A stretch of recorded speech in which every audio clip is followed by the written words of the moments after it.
வணக்கம். முதல்வர் விஜய் அவர்கள் போட்ட கையெழுத்து. மு.க.ஸ்டாலின் அதிர்ச்சி. ஜனாதிபதியின் ஒட்டுமொத்தமான அறிவிப்பால் மு.க.ஸ்டாலின் அவர்கள் கடந்த ஆட்சியில் செய்த முறைகேடுகளால் கூண்டோடு சிறைக்கு செல்ல நீதிபதி சூரியகாந்த் அவர்கள் வழங்கிய ஒற்றை தீர்ப்பால் பரபரப்பு.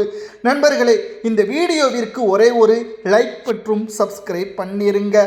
செந்தில் பாலாஜி அவர்கள் கடந்த திமுகவின் ஆட்சியில் டாஸ்மாக் முறைகேடு வழக்கில் சுமார் 1000 கோடி ஊழல் முறைகேடு செய்துள்ளார். மேலும் IAS அதிகாரி ஒருவர் கொடுத்த வாக்குமூலத்தின் அடிப்படையில் செந்தில் பாலாஜியின் மீது 3 வழக்குகள் பதிவு செய்யப்பட்டது.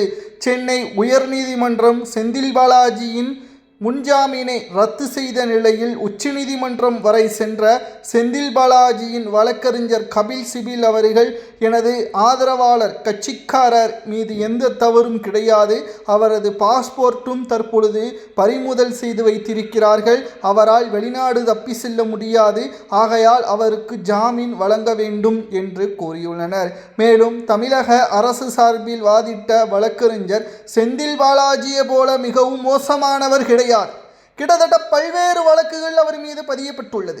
ஒன்றல்ல இரண்டல்ல 24 வழக்குகள், அனைத்திற்கும் முன்ஜாமீன் பெற்றுள்ளார். ஏன் சமீபத்தில் கூட அமலாக்கத்துறை அதிகாரிகளால் விசாரணையின் அடிப்படையில் அவர் புழல் சிறையில் 15 மாதங்கள் அமைச்சராகவே அவர் கைது செய்யப்பட்டு விசாரணையின் பிடியில் இருந்தார். தானாகத்தான் அவர் முன் வந்து ராஜினாமா கடிதத்தை அமைச்சர் பதவியே கொடுத்தார். ஆனால் அப்பொழுது ஆட்சியில் இருந்த மு.க.ஸ்டாலின் அவர்கள் ஏன் அவரது அமைச்சர் பதவியை பறிக்கவில்லை? சுமார் 15 மாதங்கள் அவருக்கு அமைச்சருக்கான ஊதியமும் அதே சமயம் MLAக்களுக்கான ஊதியமும் அவர்களுக்கு வழங்கப்பட்டது. இது மக்களின் வரிப்பணம் தானே. ஒருவர் சிறையில் 1 மாதங்களுக்கு மேல் இருந்தால் அவர் எப்படி கட்சி பணிகளை மேற்கொள்வதை விட பொதுமக்களின் பணிகளை எப்படி அவரால் மேற்கொள்ள முடியும்? சிறையில் இருந்து அவரால் கையெழுத்து போட முடியுமா? நிச்சயம் முடியாதல்லவா? இது போன்ற தவறுகள் செந்தில் பாலாஜி செய்துள்ளார். முக்கியமான சாட்சிகளை கலைத்துள்ளார். மீண்டும் நாங்கள் ஆதாரங்களையும் சேகரித்து சாட்சிகளையும் சேகரித்து வைத்திருக்கிறோம்.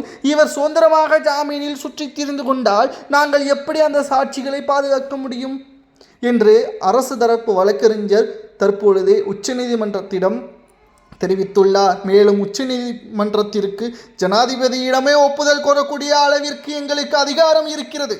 நாங்கள் தமிழக அரசு சார்பாக முறையிடக்கூடிய இந்த வழக்கு என்பது சாதாரண விஷயம் கிடையாது. சுமார் 1000 கோடி. இதில் யாருக்கெல்லாம் தொடர்பு இருக்கிறது என்பதை எல்லாம் நாங்கள் கண்டுபிடிக்கத்தான் போகிறோம். அதில் ஒட்டுமொத்தமாக திராவிட முன்னேற்ற கழகத்திற்கு இது மிகப்பெரிய ஒரு சிக்கலை ஏற்படுத்தும். கடந்த முறை கூட ஜனாதிபதியின் பெயரை வைத்து ஆளுநராக இருந்த RN ரவி அவர்களையும் சேர்த்து உச்சநீதிமன்றத்தில் வழக்கு தொடர்ந்தார் மு.க.ஸ்டாலின் அவர்கள். அந்த வழக்கில் அப்பொழுது திமுகவின் வழக்கறிஞர் ஜனாதிபதி கேட்ட ஒவ்வொரு கேள்விகளுக்கு பதிலளிக்க முடியாமல் மன்னிப்பும் கேட்டார் திமுகவின் தலைவர் மற்றும் வழக்கறிஞர்கள். தற்பொழுது அதேபோல இந்த வழக்கையும் நாங்கள் சாதாரணமாக விட முடியாது. சென்னை உயர்நீதிமன்றம் கொடுத்த தீர்ப்பு சரியானதுதான். செந்தில் பாலாஜிக்கு ஜாமீன் கொடுக்க முடியாது. அதே போன்றுதான் நீதிமன்றம் உச்சநீதிமன்றம் ஆகிய நீங்களும் கூற வேண்டும் என்று அரசு தரப்பு வழக்கறிஞர்கள் ஆதாரத்துடன் தெரிவித்துள்ள நிலையில் செந்தில் பாலாஜி அவர்களுக்கு மிகப்பெரிய ஒரு தலைவலியாக மாறியுள்ளது. மேலும் இந்த வழக்கு தேதி குறிப்பிடாமல் ஒத்திவைக்கப்பட்டுள்ளது. ஒருவேளை செந்தில் பாலாஜிக்கு ஜாமீன் கொடுக்கப்பட்டாலும் கூட அவருக்கு என்னென்ன நிபந்தனைகள் எல்லாம் கொடுக்கப்படும் தெரியுமா? ஏற்கனவே செந்தில் பாலாஜியின் பாஸ்போர்ட் முடக்கப்பட்டுள்ளது. செந்தில் பாலாஜி லஞ்ச ஒழிப்புத்துறை கண்காணிப்பால் தான் இருப்பார். அவர் வெளி மாவட்டங்களுக்கு கூட செல்லக்கூடாது. அவரது ஊரான கரூரில் மட்டும்தான் அவர் இருக்க வேண்டும். அல்லது அவரது தொகுதி, வெற்றியடைந்த தொகுதி கோவை தெற்கில் அவர் இருக்கலாம். இந்த 2 மாவட்டங்களை தவிர அவர் வேறு எங்கும் செல்லக்கூடாது என்ற ஒரு கோரிக்கையும் விதிக்கப்படலாம். மூன்றாவதாக செந்தில் பாலாஜி அவர்களது ஒட்டுமொத்தமான கரூர் கும்பல் கொடுத்த வாக்குமூலங்கள், குதிரை வேரம் நடத்தப்பட்ட வழக்கில் அவருக்கு எதிராக ஒரு வழக்கும் பதிவு செய்யப்பட்டுள்ளது.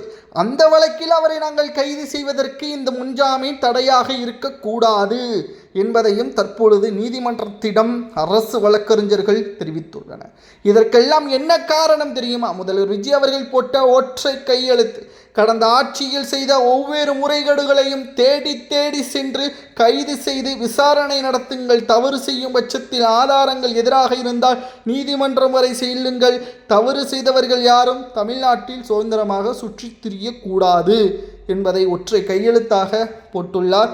IAS அதிகாரி கொடுத்த வாக்குமூலத்தின் அடிப்படையில் தற்பொழுது விசாரணை அடுத்த கட்டத்திற்கு கொண்டு செல்லப்பட்டுள்ளது. இதனால் MK ஸ்டாலின் அவர்களது தலையில் விழுந்த மிக பெரிய ஒரு இடியாக அமைந்துள்ளது. திராவிட முன்னேற்ற கழகம் எதிர்பாராத வகையில் செந்தில் பாலாஜி அவர்களை சுற்றி கொண்டே இருக்கக்கூடிய இந்த வழக்கு இன்னும் பல மாதங்கள் ஆனாலும் செந்தில் பாலாஜி மட்டுமல்ல, திமுகவின் மாஜி அமைச்சர்கள் வாய் திறந்து ஆளும் தாவேக்காவை எதிர்த்து கூட பேச முடியாத அளவிற்குத்தான் இந்த கைது நடவடிக்கை அமையப் போகிறது. ஏனென்றால் இது ஒருவரை தொட்டு சென்று கொண்டேதான் இருக்கும் கைது நடவடிக்கை. அனைவருமே ஊழல் செய்திருக்கிறார்கள். அதற்கான ஆவணங்களையும் சாட்சிகளையும் தற்பொழுது தாவேக்கா அரசு தயார் செய்து வைத்து கொண்டு இருக்கிறது. முழுமையான ஆதாரங்கள் எப்படி லஞ்ச ஒழிப்புத்துறை அதிகாரிகள் ஏவாவேலு அவர்களது வீட்டில் நடைபெற்ற சோதனை முடிந்த மறுநாளே நெஞ்சு வலி வந்ததாக சிங்கப்பூருக்கு சென்று ஓடினார். சிங்கப்பூரில் அவருக்கு ஒரு மருத்துவமனையும் இருக்கிறது.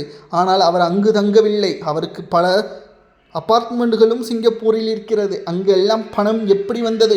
ஒரு சாதாரண மெக்கானிக்காக இருந்து பஸ் கண்டக்டராக வந்து பஸ்ஸில் உள்ள எலக்ட்ரிஷியன் மற்றும் ஒட்டுமொத்த இன்ஜினியரிங் என்று கூறிக்கொண்டு அவர் 50 வருடங்களில் திமுகவில் மிகப்பெரிய ஒரு ஆளுமையாகவும் திருவண்ணாமலையில் மிக பிரமாண்டமான பணக்காரராகவும் வந்தது எப்படி என்ற ஒவ்வொரு கேள்விகளாலும் திமுகவினர்கள் அதிர்ந்து போய்விட்டார்கள். அது எப்படி என்று தெரியவில்லை.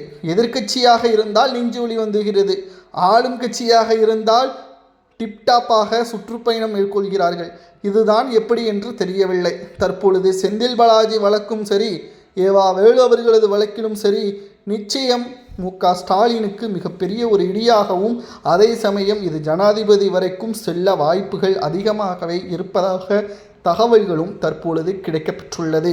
செந்தில் பாலாஜி அவர்கள் மட்டுமல்ல, MK ஸ்டாலின் அவர்களது மகனும் முன்னாள் துணை முதல்வருமான உதயநிதி அவர்களது பெயரும் இதில் சேர்க்கப்பட்டிருப்பதாக விசாரணையில் தகவல்களும் கிடைக்கப்பெற்றுள்ளது.